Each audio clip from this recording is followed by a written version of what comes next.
Cromwell's role in the subjection of Ireland is misunderstood. I think it's exaggerated. And I think there are others. I think of the commander Charles Coote, for example, who were far, far more ruthless in their dealings with the Irish, particularly the Catholic Irish, than anything Cromwell was involved in.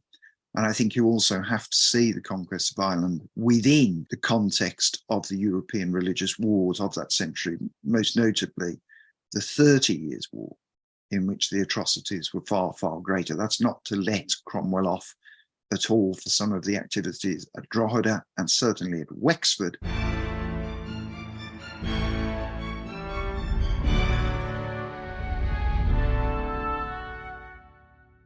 Hello and welcome to this week's pod, in which I continue to look at a period that is endlessly fascinating, that being the 17th century and specifically the period between the execution of Charles I and the restoration of Charles II, known as the Protectorate. This was when we had a new ruler, Oliver Cromwell, a controversial figure, although we go into why that might not be the right word for him, as you heard at the top there. Paul Lay joins me as we talk about his book, which is our non-fiction book of the month, Providence Lost, The Rise and Fall of Cromwell's Protectorate. On this podcast, if you haven't already, you can delve into other episodes of the period. We've got the Civil War and the trial and execution of Charles I with Mark Turnbull, Cromwell and his family with Miranda Malins, and Charles II with Charles Spencer. So there's plenty to get your teeth stuck into. Plenty more great history coming up, so please do subscribe, rate and review if you can, and do tell your friends. It really helps the pod to grow. In the meantime, I'll hand you over to me talking with Paul Lay on Cromwell's Protectorate.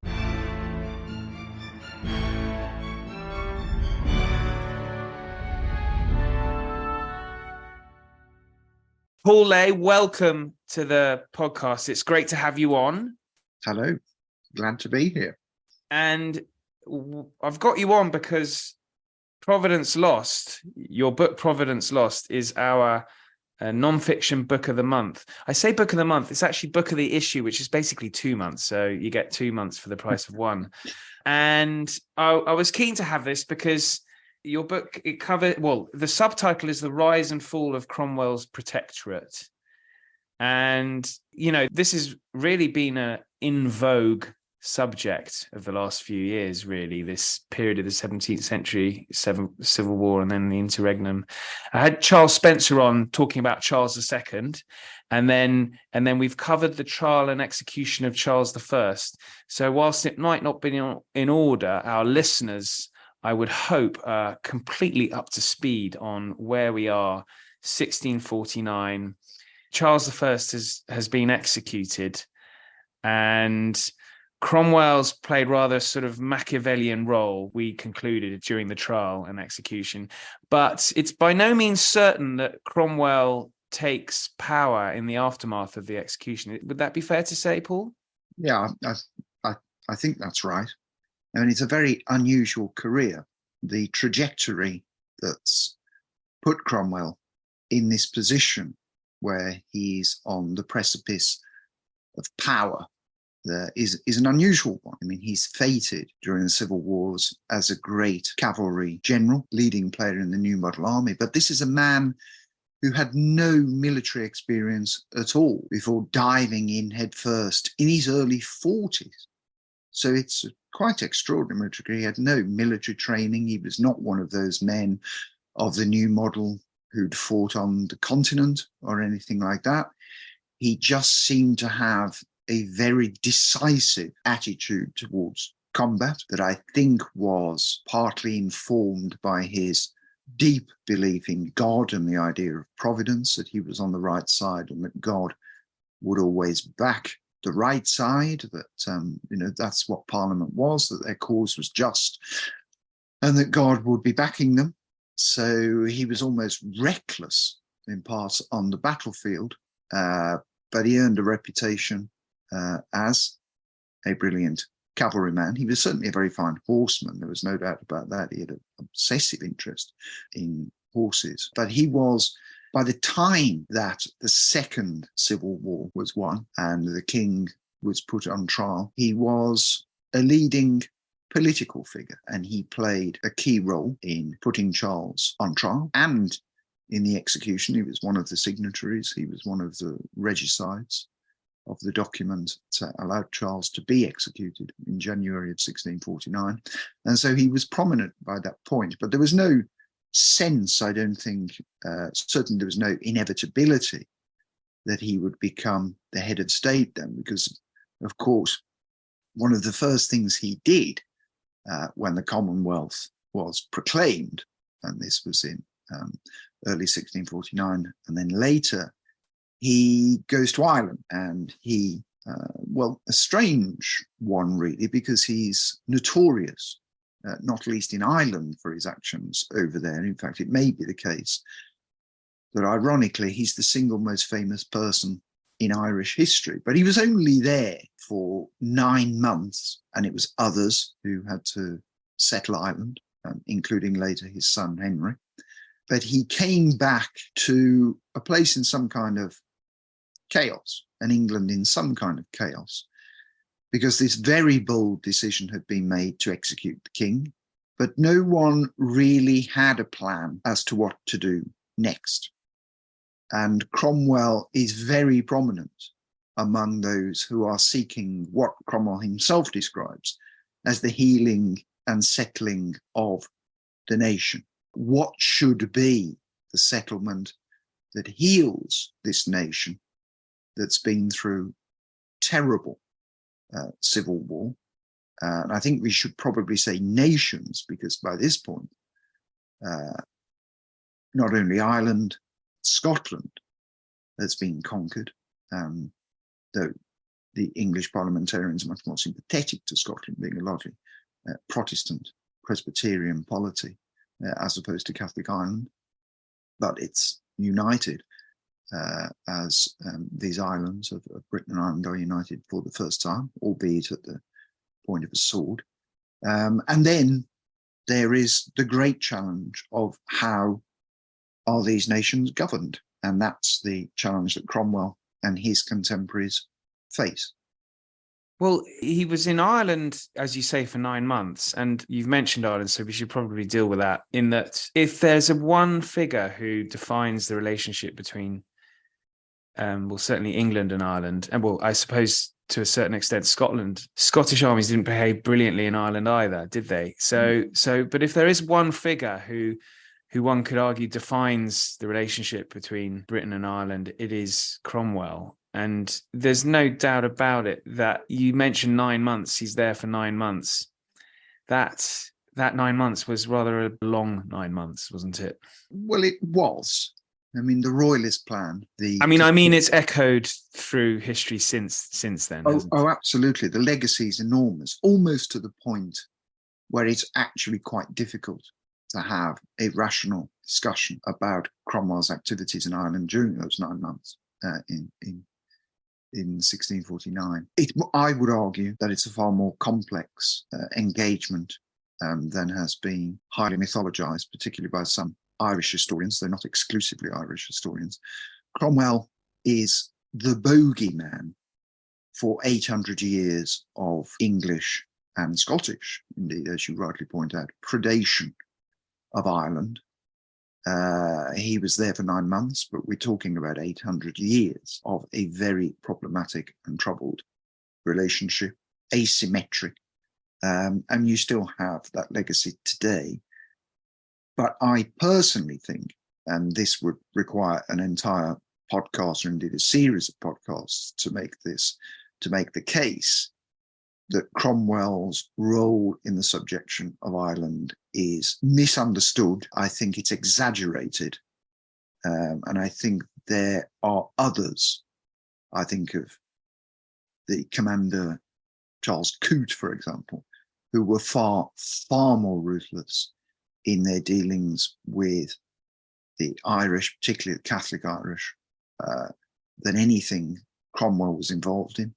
And I think you also have to see the conquest of Ireland within the context of the European religious wars of that century, most notably the 30 Years' War, in which the atrocities were far, far greater. That's not to let Cromwell off at all for some of the activities at Drogheda and certainly at Wexford, but it's very difficult to really say that the behaviour of Cromwell and some of his troops was exceptional by the standards of the time, and particularly in comparison with what was going on in Europe during the 30 Years' War, which had ended just a year before Cromwell went to Ireland with a battle-hardened army. And there was real debate about the role of the army in Ireland as well. Just before the New Model Army went to Ireland, there was a mutiny at Burford that is celebrated, during which 3 soldiers were shot for their role in the mutiny. One of the reasons that that mutiny took place was because the soldiers did not want, and this is a highly radicalized group of soldiers in the New Model Army then, both politically and religiously, they did not want to treat the Irish in the way that they had been treated. And there was a strong movement within the New Model Army against the idea of conquering Ireland, although that was problematic in itself because Ireland was seen as a royalist kind of landing ship for the reconquest by the Stuart dynasty of England. So it's extremely complicated. But I think if I had to sum up the kind of philosophy, there's a great irony in the English conquest of Ireland during this point, because one of the things that's often talked about by radicals, including Cromwell himself, parliamentarian radicals in England, is what they call the Norman yoke. They wish to escape the Norman yoke and go back to the ancient constitution, both highly mythologized concepts of a kind of freeborn English people. And they are repulsed by the idea of the Normanization of England, of this kind of imposed class upon the basic freedoms of the English people. And yet, ironically, what you see in the conquest of Ireland is an Anglicization, or an attempt to Anglicize Ireland, that mirrors the Norman conquest of England. So there's a great deal of irony there, but it was not an uncontentious act, the conquest and settlement of Ireland. And it was not perceived so at the time either, often by men of the New Model Army too. And I think there was even differences in the command. I think it's fair to say that Cromwell's attitude towards civilians in Ireland was far more tolerant than some of those commanders who remained in Ireland after he left, after those 9 months. So I think there's a lot of detail, a lot of nuance, a lot of complexity in this story that is actually now being confronted by a number of historians. There is interesting revisionist stuff by both Irish and British historians who are working together on this. And I think it's going to be a very interesting subject, that of Cromwell and Ireland, and the wider picture over the next few years. So there's lots more interesting stuff to come on that, but I think we'll have a much more complex, a grayer picture than the black and white Manichaean mythology that persists to this day. Well, you've mentioned the religious zeal, I suppose, that many members of the New Model Army felt. And so when Cromwell returns from Ireland, the religious aspect, I suspect, can't be overstated. And this is whilst elements of the New Model Army are trying to thrash out what kind of government Britain then therefore has in the wake of the execution of Charles. What role did Cromwell play in that? In terms of the religious aspect of Cromwell's beliefs, which obviously influences his politics, because religion and politics are impossible to separate at this point. But you have a divide within the parliamentarian forces between Presbyterians, who seek what is essentially a national church, but without bishops. So it's something akin to the model you have in Scotland. It's conformist. It believes that people should follow one national religion, just as Anglicans believe there should be religions. And it's quite an intolerant position, religious position. Cromwell is not on that side. Cromwell is on the side of those called the independents, who have a much more capacious view of religious settlement, which would allow for Presbyterianism, of course, but does not seek in a national church in that sense, but is tolerant towards Congregationalists, which Cromwell was one, people like the Baptists, even to a certain extent, the Quakers, who are quite a formidable force in the army, but who are problematic because they don't believe in the Trinity. But essentially, the independents believe that all groups should be tolerated, all religious groups should be tolerated, as long as they believe in the Trinity, apart from, of course, Catholics. And you see this really quite capacious view in Cromwell's determination to resettle Jews in Britain. Jews were expelled from England in 1290 under the royal prerogative of Edward I, and it was not legal for them to settle in England until the Protectorate in the 1650s. And again, this was under the prerogative of the head of state, who was Cromwell. So you get this really quite capacious religious settlement, very unusual, again, when you think of the context of the 30 Years' War, which has been a brutal sectarian conflict between Protestant and Catholic that's seen many atrocities, even acts of genocide in Europe, particularly the German lands. And so I think it's fair to say that throughout his rule, right until his death in 1658, Cromwell is concerned to reach a settlement that is as capacious as possible in religious terms. And he takes power really effectively through a coup, doesn't he? In I'm going to get this date right, 1653. Yes, that's right. I mean, he's dispatched in April 1653. He dismisses the Rump Parliament. That's a coup's overstating it, then, Paul. Well, not necessarily. I mean, I don't think it is. I think a coup is a perfectly satisfactory term to do so. But as always, Cromwell plays by sleight of hand. He's always slightly at a distance from the events that take place, such as dismissal of the Rump Parliament. But it's very, very difficult to believe that he's not a primary agent in these matters.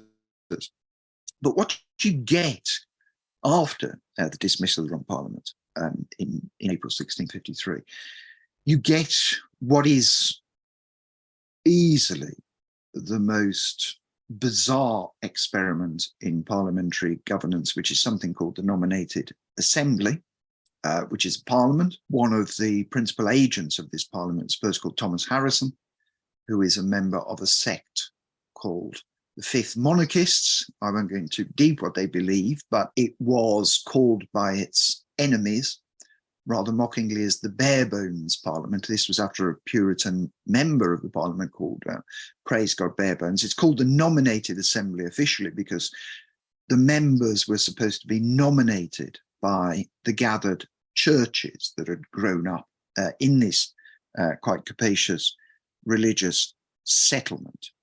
It was based in terms of its structure on the Jewish Sanhedrin.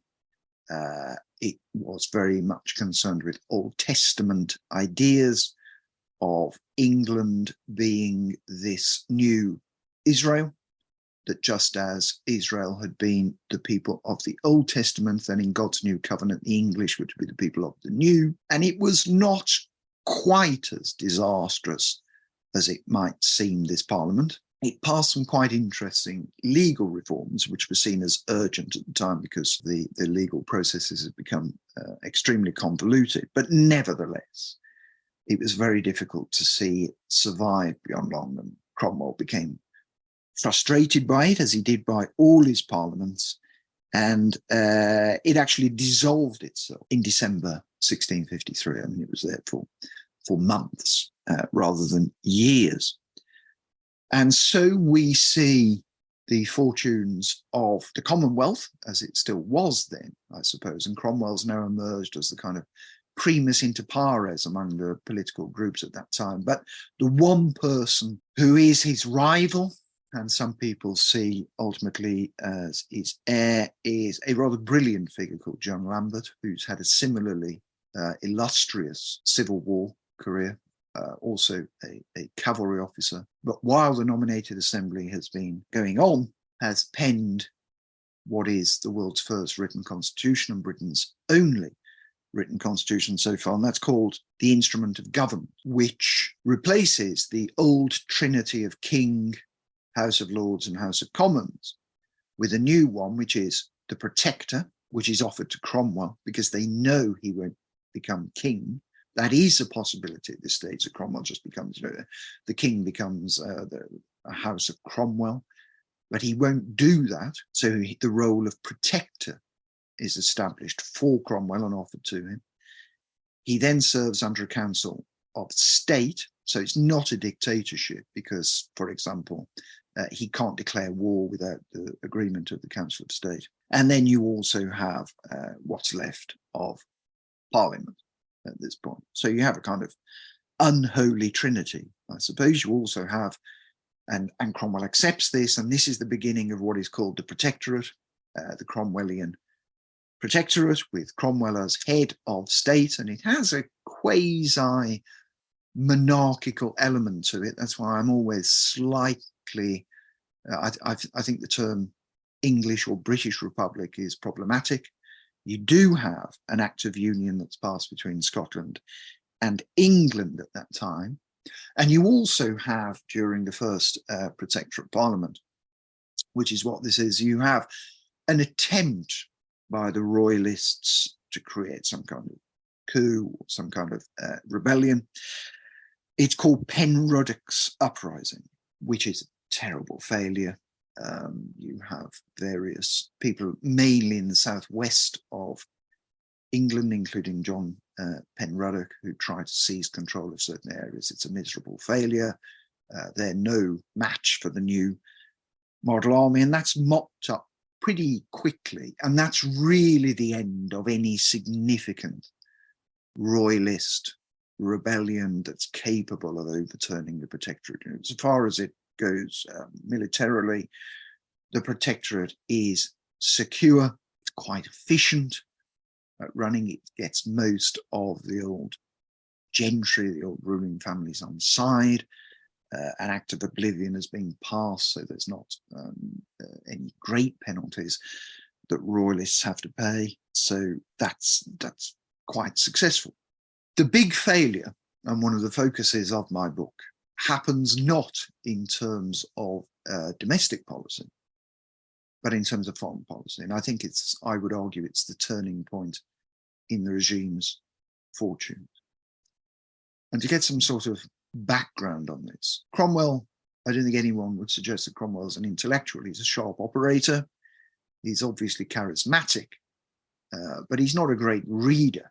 He's a great speaker, I think it's fair to say. Perhaps a very good letter writer. And there's a new volume of speeches, correspondence, and letters that's out now, edited by a team under John Morrell. That's the definitive 3-volume exhaustive collection of Cromwell's speeches and correspondence. But he does read, in addition to the Bible, which he has great familiarity with, he does read Walter Raleigh's History of the World. And Walter Raleigh is very much one of those, not only a great explorer, a great adventurer, but he's also a kind of ideologue of English providentialism, this idea that England is the coming power, that England should be an imperial nation, that it needs to go out into the world and take what is its right. And particularly in opposition to Spain. Spain has got the black legend of Spain. It holds this unique place in the English Protestant Puritan imagination as the Antichrist, quite literally, in terms of its rulers like Philip II, Charles V, and so on. And Cromwell buys into this worldview entirely. And he has ambitions in the West Indies. And there's been an English presence in the West Indies for some time. Indeed, there was an island called Providence Island just off the coast of Nicaragua. It now belongs to Colombia, but it's located off the coast of Nicaragua, which was seen as a settlement right in the mouth of the Spanish, which could become a base for English privateers, pirates, essentially, to take on the Spanish in their own territory. You know, they're the dominant Central and South American power at this time. It fails. It's eventually taken back by the Spanish just before the Civil War takes place. But it's a blueprint for what comes later. So the main base for the British at this time is Barbados, which has been settled. It's quite a royalist centre, Barbados, and it needs some discipline there. But there is a plan that, strangely enough, is proposed to Cromwell by a former Catholic priest called Thomas Gage, who is just about the only Englishman who's got right into the apparatus of the Spanish imperial state in Central America. He speaks some of the languages of the indigenous people there. He writes a quite brilliant book recounting his travels, which is still available, in which he writes about chocolate, for example. He writes about the food that's there. And it's a fascinating work. But for some reason, one way or another, he returns back to England and converts to Protestantism. And he becomes quite an ally of the Protectorate. And he convinces Cromwell that the Spanish really are a decadent, hopeless people, that their lands, their islands out in the Americas are there for the taking. Of course, Britain already has a settlement in North America, but it's lacking a suitable base in the heart of the Indies. So Gage proposes the idea of an attack, major military undertaking, which is really the first time that the British state has backed a military operation in terms of infrastructure, in terms of cash. And it is to take the island of Hispaniola off the Spanish. And the island of Hispaniola is now the island that's shared between Haiti and the Dominican Republic. It's a very large island near Cuba, which is the center of the Spanish Central American holdings. And this force is put together. It's called the Western Design, this plan, and off it goes in 1655, and it is a complete disaster. The army is humiliated. The commanders are humiliated and sent into the Tower. It is a disaster, and it is a personal disaster for Cromwell. Because, as I said before, he's a providentialist. If things are going right, God's behind you. And so there is this idea that we've done something wrong. What is it we've done wrong that God has brought this disaster upon us? We must be doing something wrong. And what Cromwell concludes is that the moral reformation of the country has not gone far enough. They have not reached the promised land so far. And so there needs to be some kind of crackdown. And this is conceived, the notorious plan of the rule of the Major Generals. And the rule of the Major Generals cantonizes England and Wales into various regions, each one of which is ruled by a Major General and their assistants, raising local militias, and there's a crackdown on royalists. There's a crackdown on things like theatre, on gambling, on horse racing, all the kind of activities that the Puritans were notorious for cracking down on. And this takes place. It's not quite the dictatorship that sometimes it's been pointed out. I mean, they don't, on the whole, get the support of the local families who are expert at ruling these areas. There's a lot of tension. Some commanders are far more belligerent than others. And so it's all a bit of a mishmash. But the Major Generals think they're doing a good job, and they ask Cromwell to hold elections as a kind of endorsement of their activities. And to no one's surprise, they don't get a resounding yes for their activities. And I think there's a new group of people come through, often called the Kinglings, who are a more moderate group than the radicals in the army, who want a less capacious religious settlement. And many of these are Irish Protestants, and very notable among them is a man called Lord Broyle. And a new constitution, a reformed version of the instrument of government, a more restrictive version of the instrument of government, is proposed, which eventually becomes the humble petition and advice. And this is the one in which Cromwell is offered the crown. And this takes place against a whole group of crises. There are assassination attempts on Cromwell, which I think focuses minds on just how fragile the settlement is, because it's so dependent upon this one man. There is the trial of the Quaker James Naylor for blasphemy, which reveals divisions between the Presbyterians and independents, which is greater than ever. The army tries to re-establish the militia bill, which gave the major generals power. There's all kinds of things going on, all kinds of tensions within this. And the settlement that's found is this humble petition and advice, as I said, a much more restrictive settlement, a much more restrictive constitution than the instrument of government. Cromwell is offered the crown, and he obviously considers that offer quite seriously, because so he would have been King Oliver. He would have been King Oliver, and he turns it down.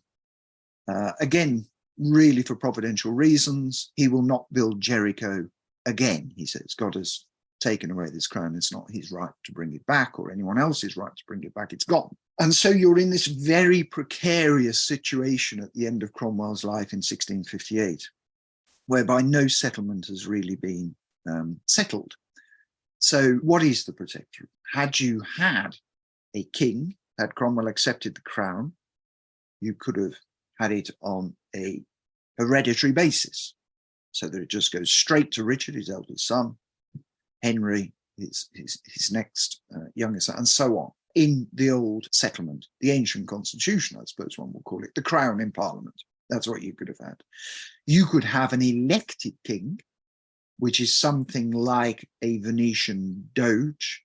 And Venice is very, very influential. Venetian ideas of republican are very influential among people like John Lambert, for one, but also with people like John Milton, who is a great propagandist for the regime, and also for people like James Harrington, who proposes a constitution based upon the Venetian constitution for Cromwell, although he's rather late in the day, he's rather too late to suggest this.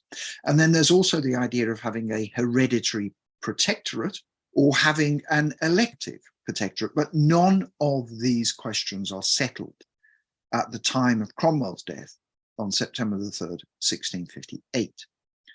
Crucial date for Cromwell, isn't it? A crucial date, September the 3rd. September the 3rd, also the date on which he won the miraculous Battle of Dunbar in 1650, the date in which he won the Battle of Worcester in 1651, which was the final end of Charles II's campaign against the Commonwealth, and then he dies on September the 3rd, 1658. So yes, September the 3rd is a very important date. Nothing is settled. John Thurlow, his great spy master and Secretary of State, says that Cromwell has appointed on his deathbed Richard as protector, and Richard assumes the mantle of protector. But ultimately, this is he does not have the kind of relationship with the army that his father had. What's realized in the end is that the army is the fundament on which the whole thing depends. The whole thing rests on the power of the army. It's expensive. And in the end, to cut a very long story short, it is the army ultimately that decides, under General George Monk, who is the leader of the Parliamentarian Army in Scotland, who marches down to a rather chaotic London where all the old demons that led to the First Civil War, the radicals, the levellers, the radicals in the army, are coming out of control. And he imposes an order. The Long Parliament is returned. That's the one that was dismissed. But ultimately, though it's not inevitable at this point, ultimately the restoration occurs in May 1660. And we have Charles II back with a relatively capacious and tolerant settlement, at least at first. And interestingly, the British Army, which in many ways Cromwell and his New Model people were the architect of, we see the men who marched down from Coldstream with the New Model Army, the Scottish Parliamentary Army, becomes what is now the Coldstream Guards, while Charles's own guard becomes the Grenadier Guards. So they're the first and second regiments of foot and remain so to this day in the British Army. So the legacy is there. And so we have the restoration, and ultimately, the absolute monarchy of which Cromwell and the parliamentarian side were opposed to, does ultimately win the day. It takes till the end of the 17th century to do this, what's known as the Glorious Revolution. But European absolutism, which is what Cromwell and his acolytes opposed in the form of Charles I, and then people would later oppose in James II, does not take root ultimately on British soil. But there's a great irony here, isn't there, that you've mentioned Oliver Cromwell's Protectorate, where he's Lord Protector. Isn't that a monarch in all but name? Yes, I think it does become so. I think particularly after the humble petition and advice, it is, as I say, a quasi-monarchy. But then I think Cromwell obviously wasn't prepared to accept that mantle. But I was thinking about this during the coronation of Charles III. And I was thinking, because we often see Cromwell, or at least in the popular imagination, Cromwell is seen as a Republican. He's not. And there's nothing Republican about Cromwell. I think he's basically a supporter of the Crown in Parliament. And I looked on, because you see the great statue of Cromwell outside Parliament, not so far away from Westminster Abbey. I think he'd have looked upon Charles III's coronation and been very content with that. What we had was what they were fighting for in the first place, which is the crown in Parliament. I mean, certainly there were people around Cromwell who were Republicans. I've mentioned John Milton, for example, who died a Republican, and there were many others. Sir Henry Vane, Arthur Hasselrig. There were lots and lots of people who opposed Cromwell, or at least were highly critical of Cromwell because of his quasi-monarchical trappings, including, what was in fact a coronation when he's installed as protector, with all the accoutrements of a monarch. And so there's no doubt about that. He has a court. He's living in Hampton Court Palace. He has the trappings of splendour, which one would need anyway, according to the etiquette, the kind of diplomatic etiquette of the time anyway, when one is, one has the Venetian ambassador, or one has the French ambassador coming there. This is all perfectly normal. It would be very odd if they didn't. And there is that Venetian aspect to it as well. And also an influence, I think, on the American Constitution as well, particularly Lambert's instrument of government. But I think that the settlement that we have now, probably controversial to say this, but I don't really know why, is pretty much a Cromwellian settlement. Wonderful stuff. He won in the long run. So, Paul, this has been great. Thank you. Now, I do know you also have your own podcast, so I should let my listeners know about that. I'm sure they'd be interested, those that don't already know about it. 1666 and all that.